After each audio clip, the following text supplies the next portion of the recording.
En croisant les sources, des sources sécuritaires, des sources locales, des sources de renseignements occidentaux, on est sûr quasiment à 100% qu'il y a eu un déploiement de plusieurs centaines de miliciens de Wagner depuis novembre. On nous dit à peu près 450 aujourd'hui.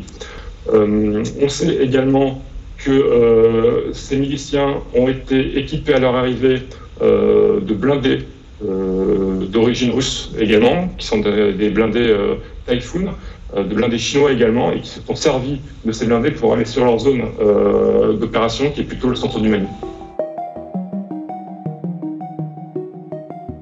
Pour l'instant, il ne semble pas y avoir de déploiement de Wagner dans la zone qui est celle de la force Barkhane d'un côté, donc de l'armée française, et de l'opération Takuba, qui est celle des forces spéciales européennes alliées de la France. Eux sont plus au nord et plus à l'est. Pour l'instant, Wagner n'est pas présent sur cette zone-là.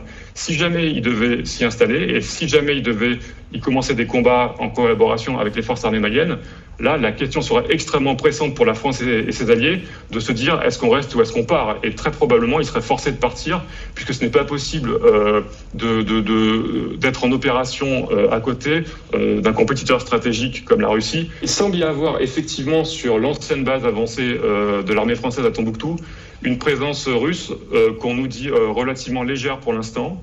Pour l'instant, il s'agirait plutôt d'instructeurs de l'armée russe que de mercenaires de Wagner à proprement parler. Mais c'est vrai que c'est une installation qui est hautement symbolique puisque quelques jours à peine après le transfert de cette base par la France aux autorités centrales du Mali, on voit l'installation de la Russie sur cette base. C'est un symbole qui est extrêmement fort et qui prouve que finalement la Russie avance ses pions dès que la France recule les siens. Le problème du groupe Wagner, il est sur plusieurs sujets. Le premier sujet, c'est que c'est un groupe, on l'a vu en Centrafrique, qui récupère peu à peu toutes les prérogatives du pouvoir central. Et on peut s'attendre à ce que ce soit exactement la même histoire au Mali. C'est-à-dire que peu à peu, la junte leur laisse un peu plus de pouvoir chaque mois et que finalement ce soit un État quasiment failli qui se donne quasiment totalement aux miliciens de Wagner. Donc ça, c'est un vrai risque. À chaque fois que Wagner a été déployé, en Libye, en Syrie, en Centrafrique, il y a eu des exactions absolument innommables. Il y a eu des mosquées attaquées en Centrafrique, il y a eu des commerçants torturés, il y a eu des civils exécutés à la baïonnette.